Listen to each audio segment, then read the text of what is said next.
I just want to thank Sinn Féin for putting forward this motion today. It's always welcome to speak on issues facing carers, but especially given the report released by Family Carers Ireland last week. The findings of the report are shameful. Another report about the disgraceful lack of support for carers and those that they care for. Another reminder that life is harder, more stressful and more expensive for carers.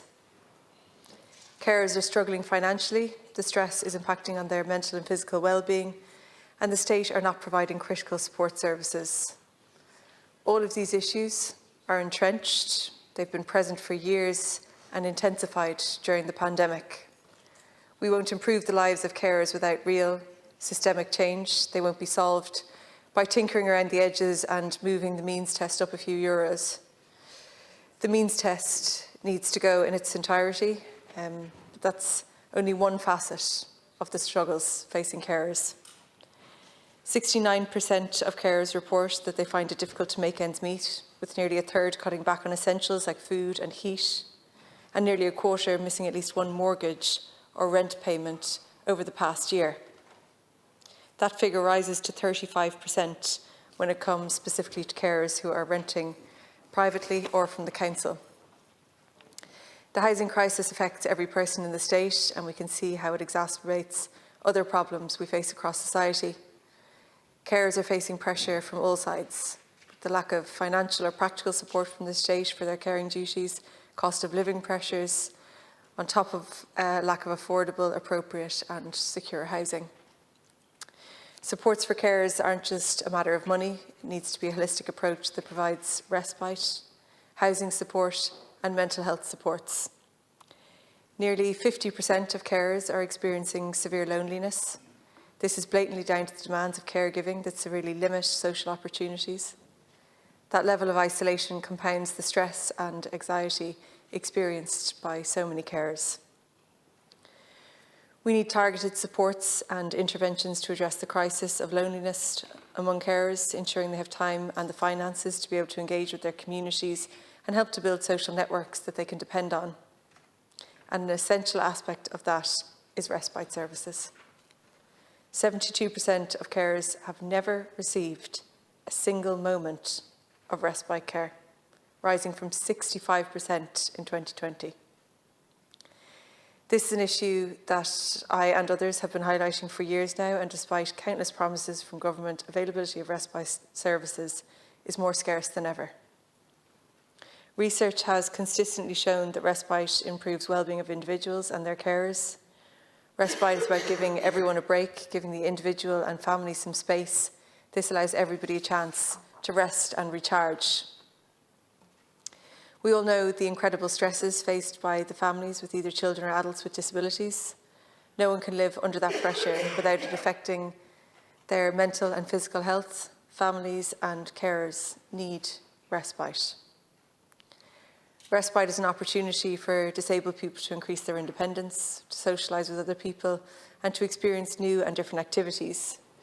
Reports to the NDA based on participation from people with disabilities showed high levels of satisfaction with many aspects of respite services, especially the chance to get some time for themselves and to engage in interesting and meaningful activities. Also, the participants noted respite gave their carers a break, in particular their mothers. Respite is an essential service. This has to be recognised by the government. There is a pressing need for a drastic increase in respite capacity. It's an essential part of disability services, yet it's very clear that there are very few respite beds and community services. Talking with families, one of the issues that they often bring up is the lack of respite services both for children and adults with disabilities. Unfortunately, this is symbolic of the larger state of disability services in Ireland. There's a severe lack of respite capacity, there are staff shortages, there's inconsistencies in services, and there's poor communication with disabled people and their families. Once again, the state is failing in its responsibilities and leaving overstretched and exhausted families without even the basic services. There has also been a gradual increase in the number of agency staff in this area. This is only a stopgap measure, and it fails to address the much larger systemic issues of staff in disability services.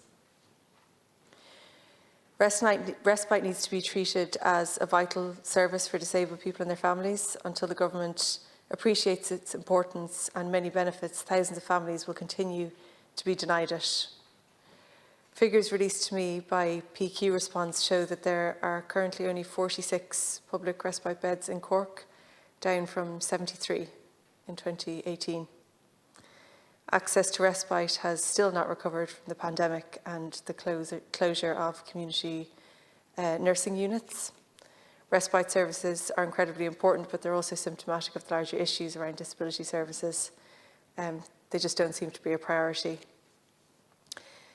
These people are being failed every day, and there doesn't seem to be any sign that it's going to change. We've heard promises over and over again, and we hear the government talking about how much they value carers, but where's the evidence? The claim that the government values and supports carers just doesn't stack up with the reality experienced every day by people who are actually caregiving.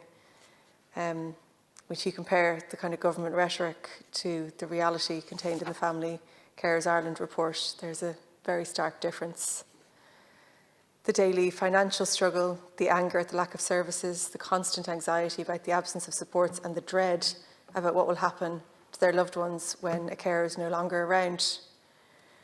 The problem isn't even that no support is out there, although that's increasingly the case for so many families. It's that the state often seems to erect barriers to deny people what little support there is that does exist.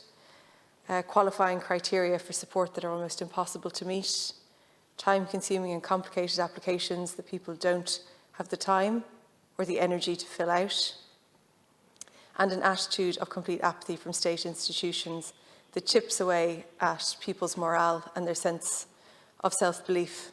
There are over 299,000 unpaid carers in Ireland. That figure has grown by 53% in just 6 years. Every one of those carers provides an invaluable service to the state, but the state does incredibly little to support them.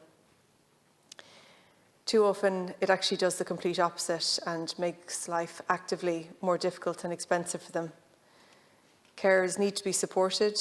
The state needs to provide targeted mental health supports for carers, provide increased supports for housing adaptation, deliver more accessible, social and affordable homes, get rid of the carers means test, extend access to the fuel allowance, provide more respite beds and guaranteed 20 days respite a year for carers.